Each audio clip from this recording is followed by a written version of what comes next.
जय हिंद। आप देख रहे हैं शम7 न्यूज़। इस वक्त मैं मौजूद हूँ किशनगंज जिले में दिगलबेंग प्रखंड के कनकई नदी के पास। यहाँ ग्रामीण बहुत ज़्यादा परेशान है। ये पलसा नदी के नाम से भी फेमस है और यहाँ का जनता काफ़ी देख रहे हैं कि नाव से टपने के लिए घंटों से यहाँ परेशानी में फंसे हुए हैं। इतनी कड़ी धूप में यहाँ इंतजार कर रहे हैं नाव की। यहाँ नाव नहीं है, ब्रिज नहीं है, ना ही कोई व्यवस्था है उस पार जाने के लिए। नाव है, सरकारी नाव नहीं है। सरकारी नाव नहीं है, प्राइवेट नाव है। घंटों से नाव लेके कहीं चले जाते हैं। आप लोग इंतजार करते हैं ना इस चीज का? इंतजार करते हैं। हाँ, नहीं, खाना खाने गया था इसलिए इंतजार हुआ। जनता, आप नाव चालक हैं। आप नाव चालक हैं इसलिए बोल रहे हैं, लेकिन जो जनता को परेशानी होता है। अरे भाई, जनता को भी पूछिए ना, खाना खाएगा नहीं क्या? सुनिए, आप अपना परेशानी बता रहे हैं, लेकिन जनता का परेशानी है कि नहीं? जनता को पूछ लीजिए। अपने काहे बताते हैं? जनता का परेशानी, जनता को क्या अरे ना मेरा, आप अपना सब परेशानी बताते हैं जनता का अपने से। अब जनता को तो पूछिए, जनता को क्या परेशानी है? आप क्या बोलना चाहते हैं? एकदम है। जनता का परेशानी कैसा परेशानी? नाव में जाता है, यही परेशानी है। यहाँ पे कोई ब्रिज नहीं है, वो परेशानी नहीं है। ब्रिज नहीं है, ये परेशानी है। यहाँ का बच्चा हाई स्कूल तक पहुँच नहीं पाता, ये परेशानी नहीं है। परेशानी है तो आप किस चीज का परेशानी नहीं है वो क्या बोल रहे हैं? घंटों नाव के लिए पहले रुकता है। घंटों से यहाँ बैठे हुए, मैं लगभग 45 मिनट यहाँ मेरा पहुँचना को हो खाना गया। खा रहा था ना भाई। लेकिन वो सरकारी नाव होना चाहिए ना यहाँ पे। जब यहाँ पे जनता है उस पार, तो सरकारी नाव होना चाहिए ना। होना चाहिए। हाँ, तो आप अपना मतलब देखिए, सरकार का काम है। आप नाव चालक है, ये नाव चालक है, बोल रहे हैं कि घंटों से इंतजार नहीं कर रहे थे। ये क्यों बोल रहे हैं? आपको सबको जनता को समझ में आ रहा है कि क्यों बोला जाता है? तो जनता को भी तो पूछिए। तो जनता से मैं बात करूंगा। आप तो मैं नदी पार करके यहाँ पलसा गांव में पहुंच चुका हूँ। यहाँ पलसा हाट भी बोला जाता है। हाट तो नहीं है, बस एक चौक सा है। यहाँ पे जनता से मैं बात करूंगा कि यहाँ के इतना बड़ा आबादी है और यहाँ कितना जनसंख्या है। यहाँ के जनता से, परिजनों से बात करूंगा और मैं आपको दिखाऊंगा कि आखिर यहाँ इतने साल से आखिर यहाँ का कोई समाधान क्यों नहीं हो रहा है। तो मैं आप सबसे पहले यहाँ बात करना चाहूँगा एक भाई साहब से। आपका नाम क्या होगा? भोला यादव। भोला यादव जी, यहाँ आप लोग का क्या क्या समस्या है? हम लोग का यहाँ समस्या है, लाइट का समस्या है, पुल का समस्या है। पुल नहीं बना है, आज से 70 साल हो गया आज़ादी का, पुल तक नहीं बना है। और स्कूल का समस्या, हॉस्पिटल समस्या है। जो बाढ़ आने के बाद इस क्षेत्र में पूरा एकदम त्राहिमाम हो जाता है। यानी कि आप लोग को इन सब समस्या को मतलब जूझना पड़ता है, समस्या से गुजरना पड़ता है। आपको क्या क्या समस्या है? मेरा तो सिंगीमारी घर है, लेकिन आप लोग को तो आना पड़ता है ना। यहाँ पे खेती वगैरह करते हैं। देखिए, यहाँ पे सबसे ज्यादा माना जाए तो किसानी क्षेत्र है।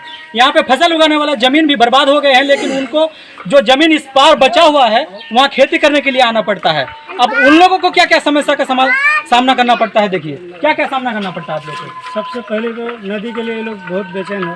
कोई बीमार भी पड़ता है तो जाने का बहुत दिक्कत है। नेपाल है, इधर नेपाल। सबसे एक चीज कॉमन मिल रहा है कि यहाँ पे बीमारी, इसका कोई इलाज नहीं।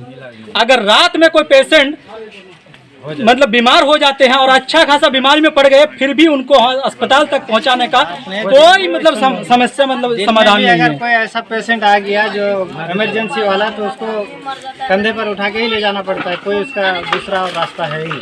देखिए, अस्पताल में यहाँ से कितना दूर है अस्पताल? लगभग 9 किलोमीटर। 9 किलोमीटर दूरी अस्पताल है, लेकिन यहाँ एम्बुलेंस तो आ सकते हैं, लेकिन यहाँ पुलिया नहीं है, सड़क नहीं है, कैसे आ सकते हैं? सबका वो एक ही कहना है कि यहाँ पे मुश्किल सबसे ज़्यादा अगर देखा जाए तो वो है कि बीमार जब लोग पड़ जाते हैं तो उसका कोई समाधान नहीं है। चलिए आगे बात करते हैं कुछ जनता से। आप लोग का क्या क्या समस्या है? हमारी समस्या तो आप अगर गिनना चाहें तो गिन नहीं सकते हैं, उत्तर में, लेकिन 2-4 समस्या आपके सामने रखता हूँ। इन तमाम सलूशन का हल एक ही, अगर यहाँ पुल हो जाए हमें लगता है इन तमाम परेशानियों से हम सबों को निजात मिल जाएगा।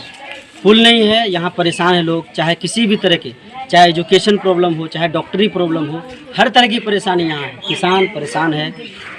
जब बाढ़ का मौसम आता है तो सारे यहाँ जो 4-5 वार्ड हैं सब डूबे हुए रहते हैं पानी में।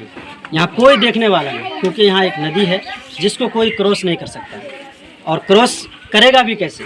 नदी में खुद हम सबों को परेशानी होती है, बच्चे परेशान होते हैं। किसी को कहीं अगर आला तालीम के लिए, अगर एजुकेशन के लिए कहीं डाला जाए, यानी कि तो आगे की पढ़ाई के लिए यहाँ हाँ, तो कितना तक का यहाँ पढ़ाई होता है बच्चों का? बस मिडिल 8 क्लास, यानी कि 8 बस। क्लास तक पढ़ाई होती है। हाँ, और उससे उसके ज़्यादा नहीं। आगे की पढ़ाई करना हो तो आगे की पढ़ाई के लिए तो बाप माँ सोचते रह जाते हैं, परेशान रहते हैं, मतलब कुछ नहीं कर पाते हैं। जमीनी स्तर से परेशान है, खेत खलियान सब बर्बाद हो जाते हैं, हर तरह से परेशानी है।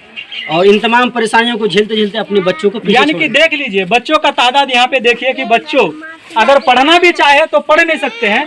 और यही कहीं ना कहीं एक मतलब अपना अपना फैमिली का एक सोच हो जाता है कि हम बच्चे को पढ़ा के क्या कर सकते हैं, क्योंकि 8 क्लास तक ही वो पढ़ पाएंगे, उसके आगे का पढ़ाई नहीं कर पाएंगे।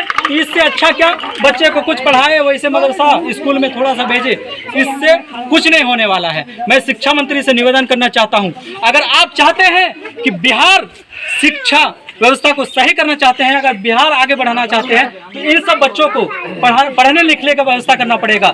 और इन सब बच्चों के लिए यहाँ ब्रिज बनाना पड़ेगा, इन सब बच्चों के लिए आपको पुलिया बनाना पड़ेगा, ताकि इन सब बच्चे यहाँ ऐसे घूमते फिरते नजर ना आए, स्कूल में, मदरसा में, कॉलेजों में नजर आए। लेकिन यहाँ पे ऐसा कौन करेगा? यहाँ 1 साल का समस्या नहीं है, यहाँ सालों साल का समस्या है। मैं एक दादाजी से बात करूंगा, यहाँ सबसे एजेड यही लग रहे हैं, बुजुर्ग लग रहे हैं, तो मैं इनसे बात करूंगा कि कितने साल से यहाँ रह रहे हैं, कितने।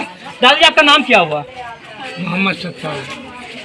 थोड़ा जोर से बोलिएगा। मोहम्मद सत्तार। ये आपका एज कितना हो गया? मैं पूछना चाहूंगा इसलिए क्योंकि आप यही का आपका ये है रहन सहन है।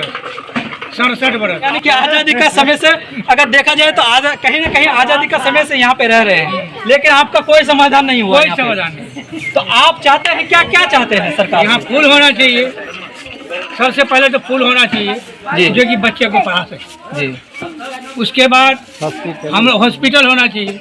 जी यहाँ कोई बीमार पड़ता है तो कोई इलाज नहीं, पैसा रहते हुए भी कहीं नहीं जा सकता है।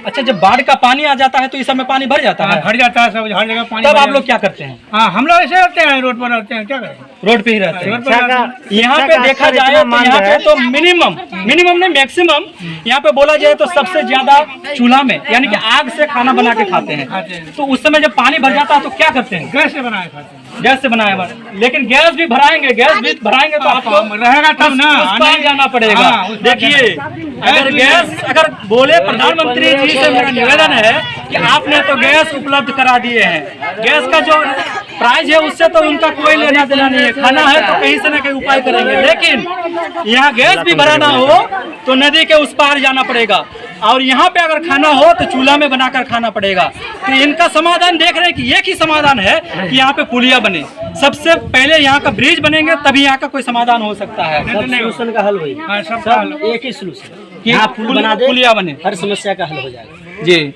यहाँ पे आप लोग को एक बात बता दूं, मैं यहाँ रिपोर्टिंग इसलिए करने आया हूँ क्योंकि आप लोग यहाँ बहुत बार आवाज उठा चुके हैं और बहुत सारे को मतलब लेटर भी भेज चुके हैं, लेकिन कोई समाधान नहीं हुआ। मैं इसलिए इस बात को आज उठाने आया हूँ क्योंकि किशनगंज जिले में 24 तारीख को केंद्रीय गृह मंत्री अमित शाह जी यहाँ पर दौरा करेंगे यहाँ पे। तो इसीलिए मैं चाहता हूँ कि इन सब जनताओं का आवाज केंद्रीय गृह मंत्री तक पहुँचे, और जितने भी नेतागण है किशनगंज के, जितने भी मतलब पॉलिटिशियन है, जितने भी प्रशासन है, अगर उनको इन सब समस्या का समाधान अगर कराना है तो इन सब आवाज को उठाना पड़ेगा, और ऐसे जनता का बात आपको केंद्रीय गृह मंत्री के सामने में रखना पड़ेगा। जितना हम लोग जो हेल्प लेते हैं मदद नेपाल सरकार से, बगल में नेपाल है, जितना ये मदद कर देती है भारत सरकार नहीं कर पाती। तो मैं यही अनुरोध करूंगा, क्या आप हमें नेपाली समझ कर रखे हैं? हम तो एक इंडियन है, आई एम इंडियन। आप हमें ऐसा सोल्यूशन दीजिए, ऐसा समाधान हमें दीजिए कि हम गुण गाएं इंडिया का, लेकिन हमें गुण गाना पड़ता है नेपाल का। क्यों? क्योंकि हमारी समस्या का हल नेपाल से ज़्यादा हो जाता है। बहुत समस्या का हल हम नेपाल से कर लेते हैं। ऐसा क्यों? हमारे इंडिया में सुविधा क्यों नहीं है? हाँ, हम ऐसा लोग हल क्यों नहीं नेपाल का निकाला जाता जलाते है हैं। हमारे लिए? हम लोग हमारे लिए पुल क्यों नहीं बनाया जाता? गैस नेपाल का जलाते हैं, लगी में ला नहीं सकते। देखिए, चाचा का कहना है कि हम लोग गैस नेपाल का जलाते हैं। मैं एक बात बता दूं आपको, आप सब जनता को, कि ये जो पलसा गांव है ये नेपाल बॉर्डर से सटे हुए हैं, और कहीं ना कहीं इन लोग को इंडिया से सुविधा नहीं मिलने के कारण ये खुशी में नहीं, उनको इनका पैसा भी ज़्यादा देना पड़ता है, इनका हर चीज़ का मतलब किराया भी ज़्यादा लगता है, क्योंकि गैस इंडिया का ही मतलब देन है कि नेपाल में मिलता है।